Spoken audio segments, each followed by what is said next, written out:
여기 익산 평택 고속도로가 있고 그 옆에 노란색 도로가 39번 도로거든요. 근데 보시면은 테슬라 앱에서는 지금 39번 도로만 보이고 여기 옆에 평택 부여 고속도로가 없어요. 그래서 이 길로 안내를 못 합니다. 서프림. 네, 안녕하세요. 서프림입니다. 이제 곧 있으면은 설이거든요. 오늘은 전기차 구입하시고 처음으로 장거리를 가시는 분들 위해서 간단한 팁 몇 가지 좀 공유해 드리려고 합니다.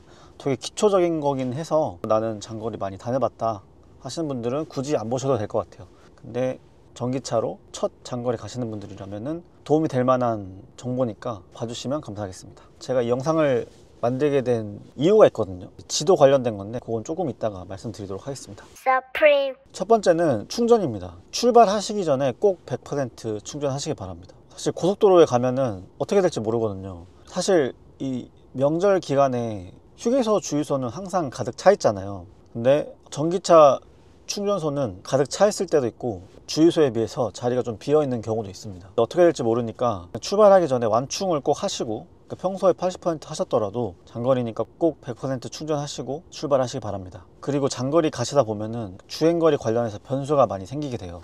이제 설이니까 이제 계절이 겨울이다 보니까 기온이나 그리고 또 공조기를 어떻게 트느냐, 그거에 따라서도 주행거리가 많이 바뀔 수 있고, 가족이랑 같이 가시는 분들도 많으시잖아요. 동승자가 있다 보니까 주행거리도 평소랑 많이 다를 거고, 또 동승자 때문에 평소보다 공조기 온도가 또 바뀔 수가 있잖아요. 전기차라는 게 공조기 온도에 따라서 주행거리가 많이 바뀌다 보니까 그런 부분들 신경 쓰셔가지고 꼭 완충을 하고 출발하시는 게 좋을 것 같습니다. 사실 길이 막힐 때는 웬만하면은 인증받은 주행거리만큼 나오겠지만은 오히려 막 밤이나 새벽에 출발하시는 분들도 계시잖아요.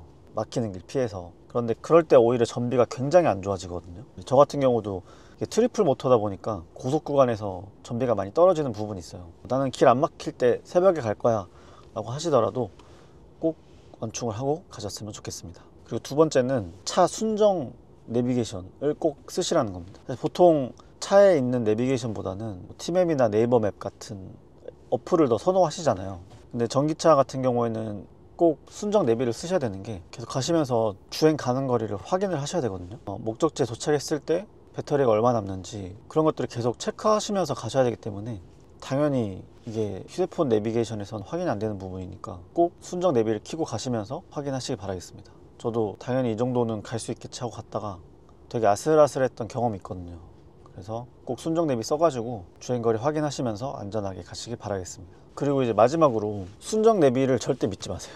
야, 방금 순정 내비 꼭 키라고 해놓고 이게 무슨 소리냐 하시겠는데, 사실 이것 때문에 영상을 만들게 된 거거든요. 지금 이제 2025년 1월 말에 설이 있는 거고 2024년 12월에 새로 개통한 고속도로들이 좀 있습니다. 근데 순정 내비들이 지도 데이터를 다운받아서 쓰다 보니까 실시간으로 연동이 안 되고 지도에 반영이 안 된 차들이 좀 있는 것 같아요. 제 차도 그렇거든요. 그 예를 한번 보여드릴게요. 지금 12월에 개통한 고속도로 중에 부여 평택 고속도로가 있습니다. 이게 원래는 서부 내륙 고속도로인데 이 중에 일부만 이제 개통을 한 거예요. 그래서 아마 서울에서 호남권 가시는 분들은 내비게이션 앱을 쓰면은 이 라인을 많이 알려줄 건데, 근데 이게 테슬라에 없습니다. 보시면은 네이버 지도 앱에는 이렇게 나와 있고요. 그리고 테슬라 지도를 보여드리면은 이 평택호 휴게소라는 게 지금 제가 검색했잖아요. 이게 그 서부 내륙 고속도로에 있는 휴게소 중에 하나예요. 그래서 여기 있어야 되거든요. 지금 여기 있어야 되는데 지금 부지만 있고 지금 공사 중인 위성 사진으로 나오거든요.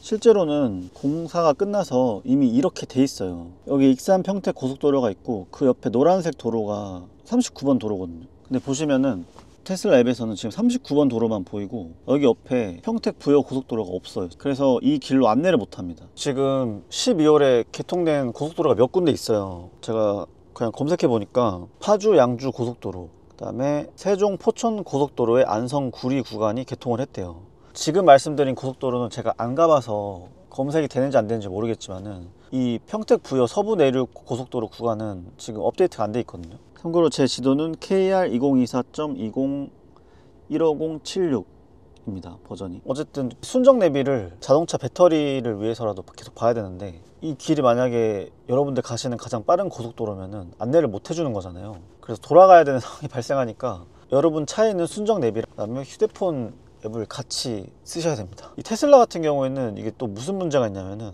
테슬라 오토파일럿은 인터넷으로 데이터를 받아서 하는 게 아니거든요. 그냥 카메라가 상황을 파악해서 가는 거예요. 제가 방금 보여드린 평택 부여 고속도로를 갔을 때 겪은 일인데, 지도상으로는 허허벌판이잖아요. 도로가 아니란 말이에요. 그러다 보니까 오토파일럿을 걸었을 때 얘가 계속 속도를 줄이려고 합니다. 그러니까 실제로 보이는 건 고속도로지만 지도 데이터랑 안 맞잖아요. 그러니까 계속 속도를 줄이려고 하더라고요. 좀 신기하긴 했어요. 지도 데이터가 이렇게 오토파일럿에 영향이 있는지 몰랐는데, 그래서 평택 부여 고속도로에서는 저는 오토파일럿을 좀 제대로 쓰기 힘들었거든요. 그래서 그 구간은 지도를 끄고 그냥 내비게이션만 보고 갔는데, 이 부분은 좀 여러분도 사전에 알고 계셔야지, 혹시 이제 순정 내비에만 의존해가지고 길을 돌아갈 수도 있는 상황이 생길 수 있으니까 참고하시면 좋을 것 같습니다. 그리고 이거는 참고로 저번 추석 때 이제 모 내비게이션이 논두렁으로 길을 안내해가지고 뭐 막혔다 뭐 이런 기사가 있었잖아요. 그래서 저는 내비게이션을 좀 보다가 네이버 앱으로 갈아탔습니다. 일단 카카오는 되게 제가 택시를 운전하는 느낌이 들어서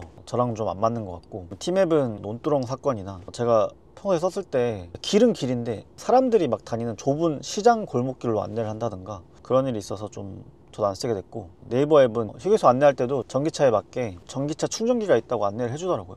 보통 티맵은 내 차를 전기차로 설정을 해도 계속 뭐 LPG 충전소, 주유소가 있습니다 이렇게 안내를 해주는데, 네이버 앱은 전기차 충전소가 있다고 안내를 해줘가지고 그것도 좀 마음에 들고, 그리고 지도 앱 같은 경우가 내가 가는 경로랑 평소에 여러분들이 저장해 놓는 장소들 있잖아요. 맛집이 됐든 유명한 관광지가 됐든 그런 게 같이 떠서 편하긴 하더라고요. 대신에 이게 내비게이션을 작동시키게 되면은 이게 전체 경로에서만 보이고, 내비게이션을 작동시키면은 그게 사라지긴 하거든요. 그래도 어쨌든 전체 경로에서 내가 평소에 저장한 데가 있으면은 뭐 들렸다 갈 수도 있고, 그 부분은 좋은 것 같아서 지도 앱 쓰시는 거는 괜찮은 것 같아요. 대신에 내비게이션에 최적화되어 있는 건 아니다 보니까 내비게이션을 시작할 때 도보로 갈지 대중교통으로 갈지 자꾸 이런 좀 다른 화면들이 떠가지고 내비게이션으로 바꾸는데 좀 번거롭긴 하더라고요. 그 점도 참고해 주시면 좋을 것 같습니다. 그리고 이제 당연한 거지만은 테슬라 타시는 분들은 DC콤보 꼭 사시기 바랍니다. 슈퍼차저가 휴게소에 없잖아요. 그래서 DC콤보가 꼭 있으셔야지 충전하시면서 갈 수 있기 때문에 DC콤보는 꼭 필수로 사시기 바랍니다. 오늘은 설 장거리 가시는 분들 위해서 간단하게 기초적인 팁 몇 개 말씀드려봤습니다. 그래서 안전운전 하시고 즐거운 설 명절 보내고 오시기 바라겠습니다. 감사합니다.